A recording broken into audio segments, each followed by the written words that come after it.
And these are stored, these general information memories are stored by your hippocampus, and they're grouped together like we mentioned before. But then there's other memories that are actually stored by your amygdala. Now these are the memories that you attach an emotion to. And these are like little supercharged memories in here.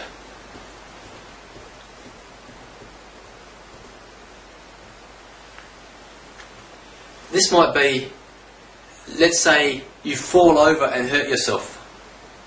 You know, you attach an emotion of pain to that particular thing. Or you touch something hot and you attach an emotion to pain. Or let's say you say the wrong thing to someone you love and they react badly and you attach a certain emotion to that. Or then you bite into that block of chocolate and you attach a different emotion.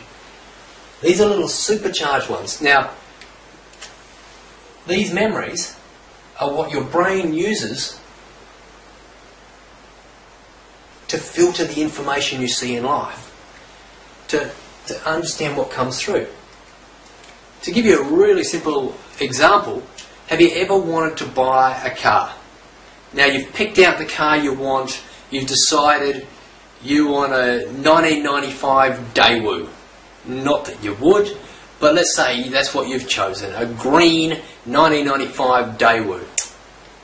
Then suddenly you see them everywhere on the road. Every man and their dog has a green 95 Daewoo.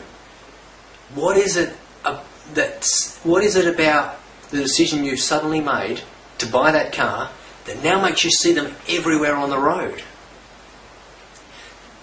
That car, before you never noticed it. You never noticed the 95 Daewoo. They were one of those cars that just blended in with every other car on the road. And then suddenly you see them everywhere.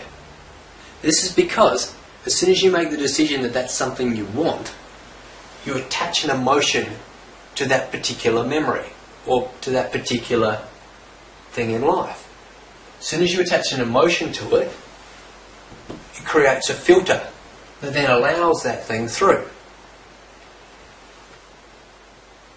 In the past, these Daewoos have just gone through here. They've always been there. But suddenly, you're made aware of them because you attach an emotion to it. Now, for those of you who've seen The Secret, you might have seen the movie The Secret or read the book. This is exactly what it's talking about. By focusing your energy on something, what it does, it doesn't actually materialise that particular thing, but it just allows you to see something that was always there. Your brain actively seeks it out.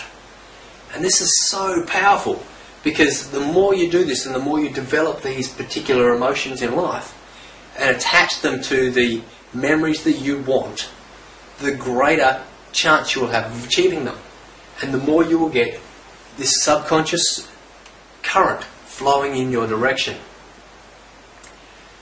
You know, your brain doesn't understand the difference between imagined memories and real memories. And so you don't actually have to have had this experience in the past to attach, like for this to work. You can imagine yourself having this experience and it still works just as well. Because your brain will still create a memory, whether it's imagined or real. It doesn't understand. So it'll still create a memory and it'll still attach an emotion to it. That is why I got you to cut out words that really sparked an emotion within you. Because if you start associating those words with these pictures that you are looking at each week, it is going to create these supercharged memories in your life that are going to subconsciously, they are going to program your filters to get your subconscious working in your direction and allowing through thoughts that are going to help you achieve your goal.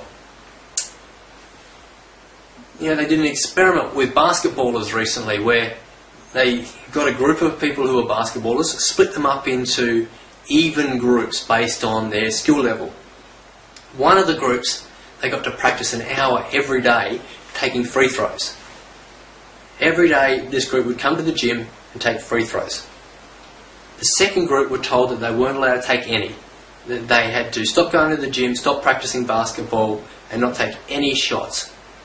And the third group had to come to the gym every day, but they would sit in the stands, close their eyes and imagine themselves taking shots.